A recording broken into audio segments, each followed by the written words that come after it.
Bismillah, walhamdulillah, wassalatu wassalamu ala rasulillah amma ba'd. فإن شاء الله تعالى في هذا اليوم 30 من شهر رمضان سنة 1446 الهجرة نواصل قراءتنا في تفسير سورة البقرة للشيخ السعدي رحمه الله تعالى yang تيسير كريم الرحمن. InsyaAllah pada siang hari ini 30 Ramadan. Jadi hari terakhir bulan Ramadan tahun ini, semoga Allah masih mempertemukan kita dengan Ramadan-Ramadan berikutnya. Amin.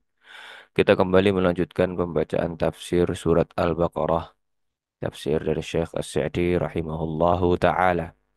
Yang mana kemarin kita telah menyelesaikan pembacaan tafsir ayat 104, 105, dan juga 106.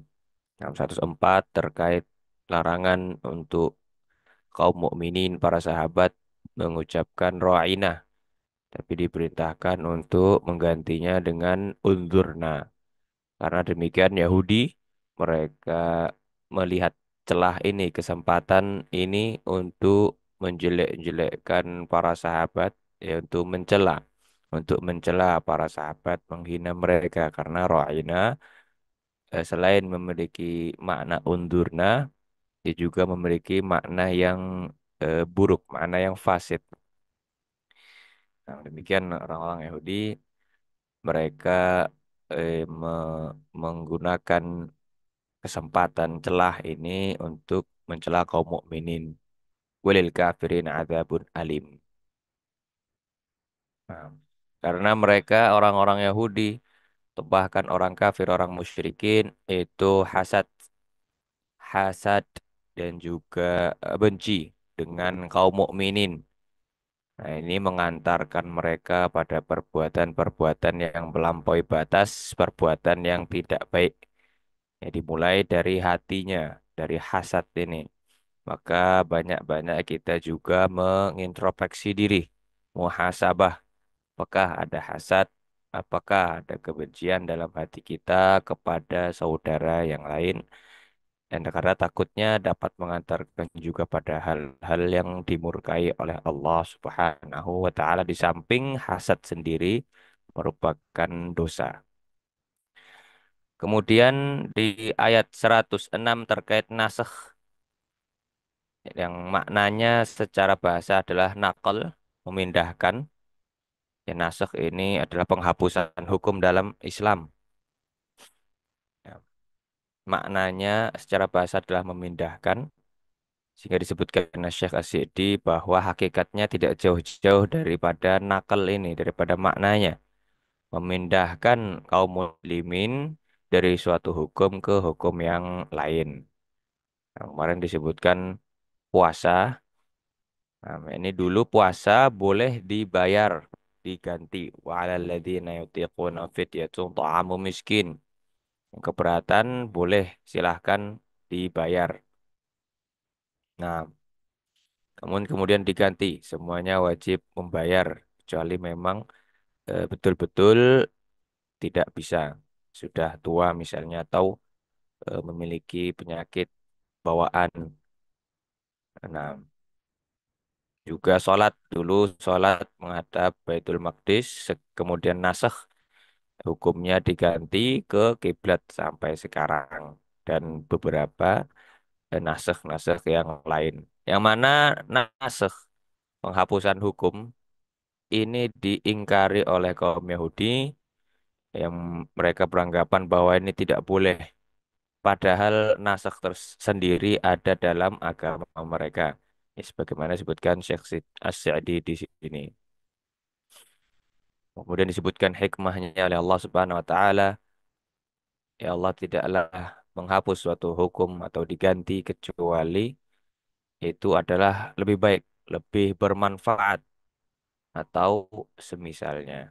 Ini pasti ada hikmahnya.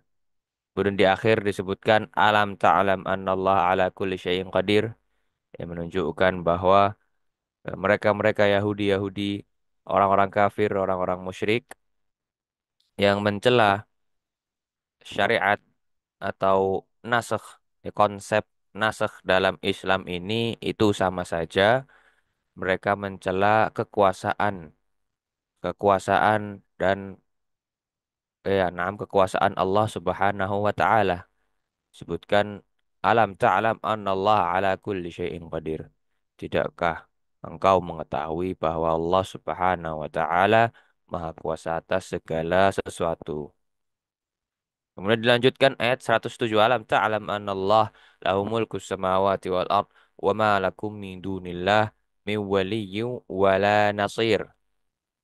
Tidakkah engkau mengetahui bahwa Allah Subhanahu wa taala memiliki kerajaan langit dan bumi. Wa ma lakum min dunillahi min wali wal nasir. Ketahuilah bahwa tidak ada bagimu wali, pelindung, dan juga penolong selain Allah min dunillah. Satu-satunya wali dan juga nasir adalah Allah Subhanahu wa taala. Kemudian kita baca tafsirnya alam ta'lam anallah lahu mulku samawati wal ard. Ini masih berkaitan dengan nasakh tadi. Fa idza kana malikan lakum mutasarrifan fikum tasarrufal maliki al-barrir rahimi fi aqdarihi wa awamirihi wa nawahihi. فكما أنه لا حجر عليه في تقدير ما يقدره على عباده من أنواع التقادير كذلك لا يعترض عليه فيما يشرعه لعباده من الأحكام فالعبد مدبر مسخر تحت أوامر ربه الدينية والقدرة نعم قدرية في فما له والاعتراض وهو أيضا ولي عباده ونصيرهم.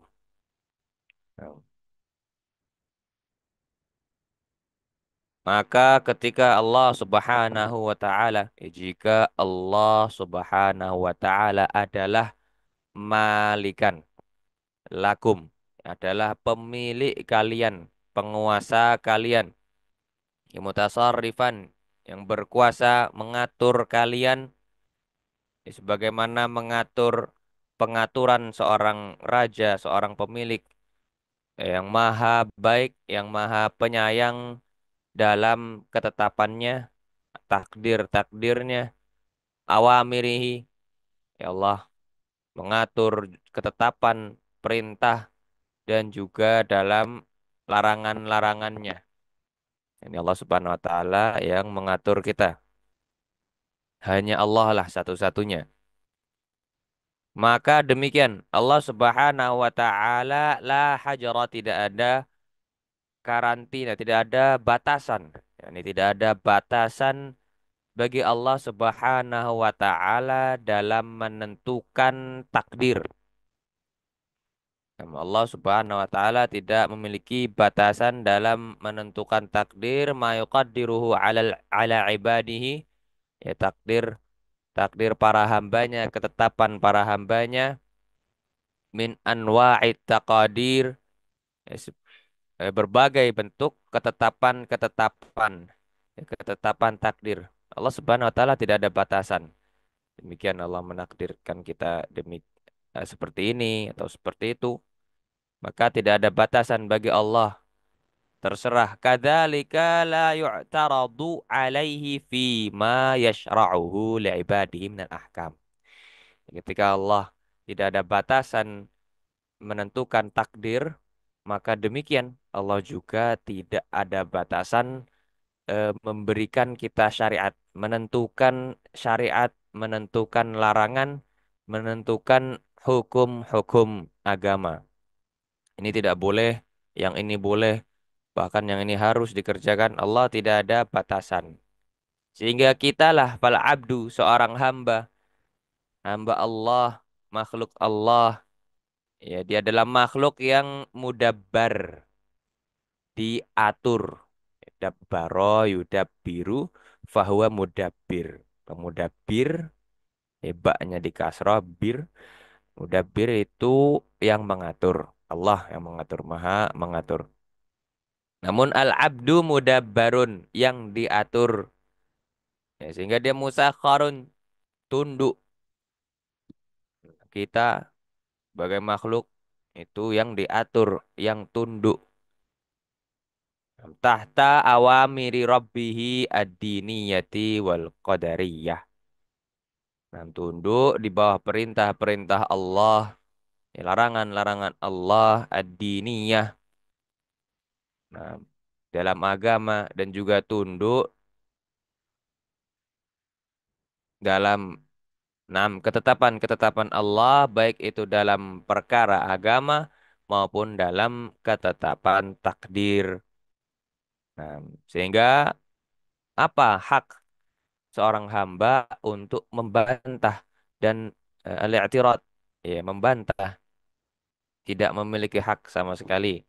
Demikian hamba adalah mudabbar musakhar, yang diatur, yang tunduk, sehingga dia tidak memiliki hak untuk membantah. Ini kenapa diwajibkan, kenapa kita harus puasa Ramadan, kenapa kita tidak boleh makan ini, tidak boleh seperti itu.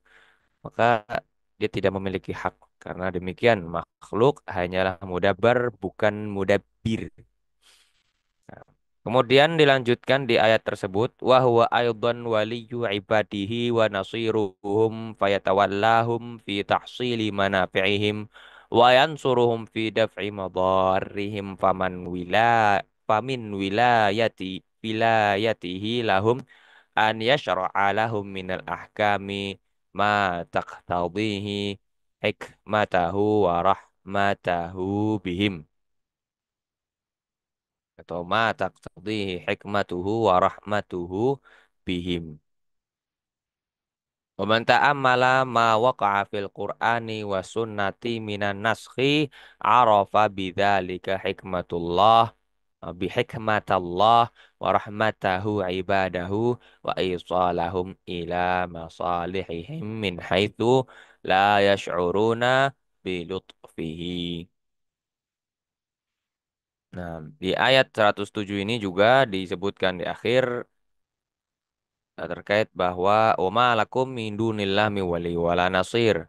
Ya, kalian tidak memiliki penolong, tidak memiliki penolong selain dari Allah Subhanahu wa taala. Kata Syekh As-Sa'di menafsirkan Allah Subhanahu wa taala juga sebagai waliyu ibadihi, pelindung para hambanya dan juga penolong mereka, penolong mereka.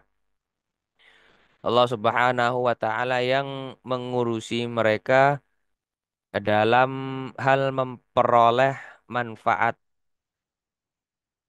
Nah, Allah juga menolong mereka para hambanya, makhluk-makhluknya dalam hal mencegah, menolak mudarat, menolak bahaya. Famin wilayatihi lahum, di antara bentuk perlindungan Allah Subhanahu wa taala kepada para hambanya, ya Allah Subhanahu wa taala mensyariat hukum-hukum ini, mensyariatkan kepada mereka hukum-hukum yang sesuai dengan hikmahnya dan juga rahmatnya terhadap mereka. Dan Allah Subhanahu wa taala menolong kita memperoleh manfaat, menolong kita menghindari bahaya, dan salah satunya adalah dengan mensyariatkan agama Islam, hukum-hukumnya. Wajib demikian, haram demikian. Nah, itu termasuk dari bentuk pertolongan atau pengurusan Allah dalam hal membantu kita mendapatkan manfaat dan menolak bahaya.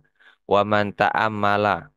Nah, kemudian kata Syekh Sa'idi, barang siapa yang ta'ammala, ta'ammul, seperti tadabur, merenungi. Barang siapa yang merenungi adanya nasakh dalam Al-Quran maupun As-Sunnah, nasakh ini tadi, maka dia akan mengetahui, memahami hikmah Allah, ya, kebijaksanaan Allah dan juga rahmatnya terhadap hamba-hambanya.